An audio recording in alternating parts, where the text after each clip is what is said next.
Welcome back to Prophecy Unfolding, where prophecy is truly unfolding. Some major announcement in terms of prophecy that has been happening over the last few days.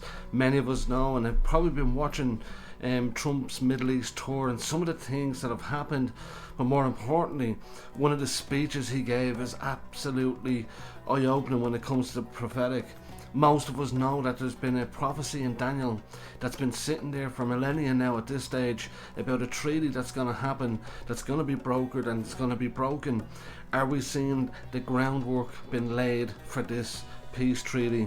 His speech that he gave, for me, when I seen him, is absolutely eye-opening because we're starting to see things unfold before our eyes. What I wanted to do today is to show you first just some of the things he said, but also to look into this prophecy in a little bit deeper to get an overview of exactly how this prophecy is unfolding before our eyes. Watch it in full so you get the full context, but smash the like button to get this out to as many as possible who are starting the journey, that their eyes may be open to the things that are happening in the world. What I want you to do is to watch first exactly what Trump said in Riyadh.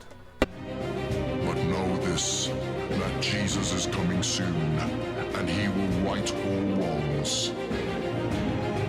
Beloved, stand firm in your faith as you witness prophecy unfolding.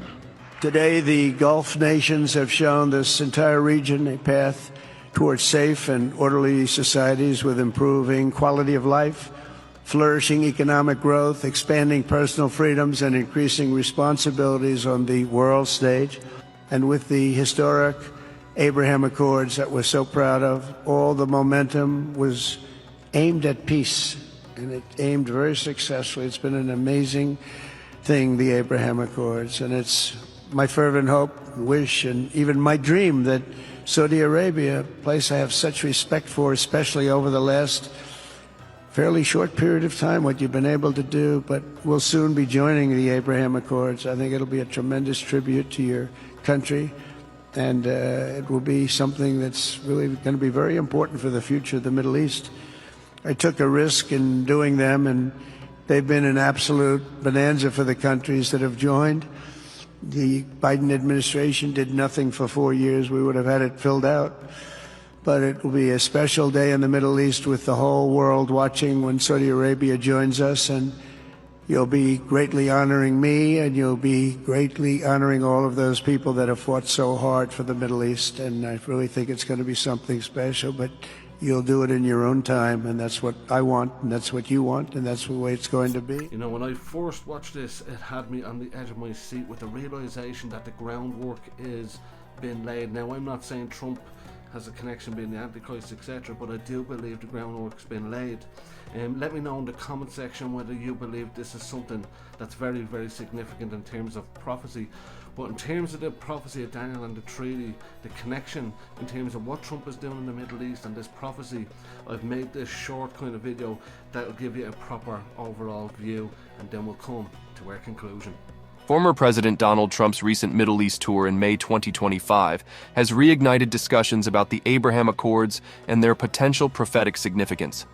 His visits to Saudi Arabia, Qatar, and the United Arab Emirates, UAE, were marked by significant economic deals and diplomatic engagements, with a notable emphasis on encouraging Saudi Arabia to join the Abraham Accords.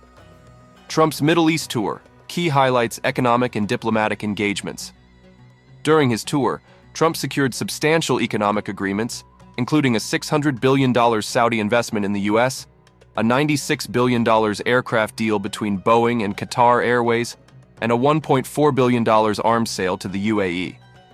Additionally, a partnership was launched to construct a 5 gigawatts AI-focused data center in Abu Dhabi. Advocacy for Saudi participation in the Abraham Accords. At the Saudi-U.S. Investment Forum, Trump urged Saudi Arabia to join the Abraham Accords, aiming to expand the normalization of relations between Israel and Arab nations. While his call was met with a reserved response, the appeal underscores his commitment to broadening the scope of the accords. Addressing regional conflicts. Trump also addressed ongoing regional issues, including the humanitarian crisis in Gaza, urging for aid to Palestinians and expressing concern over Israeli restrictions. He emphasized the importance of resolving such conflicts to achieve lasting peace in the region. The Abraham Accords and the prophecy of Daniel. The Abraham Accords, initiated in 2020, marked a significant shift in Middle Eastern diplomacy by normalizing relations between Israel and several Arab nations. Trump's recent efforts to include Saudi Arabia could further transform the geopolitical landscape. Some observers draw parallels between these developments and the biblical prophecy in Daniel 9:27, which speaks of a covenant with many that is later broken, leading to tribulation. While interpretations vary, the expansion of the Abraham Accords to include influential nations like Saudi Arabia could be seen by some as aligning with this prophecy. Conclusion. Trump's recent Middle East tour underscores his continued influence in shaping regional dynamics. By advocating for Saudi Arabia's inclusion in the Abraham Accords and addressing pressing regional issues, he aims to foster a more peaceful and prosperous Middle East. Whether these efforts fulfill prophetic visions remains a matter of interpretation, but their impact on international relations is undeniably significant. You know, again, like all prophecies, we only see in part, but I believe that the foundation of this prophecy and this treaty that's going to be kind of not enforced, but it's going to be agreed upon again in that period of time where we know the Antichrist is going to lay it out. But I believe the groundwork has been laid out for that treaty to be in place that can be confirmed with many, and I believe we're seeing it starting to be put out on the red carpet, as I would say.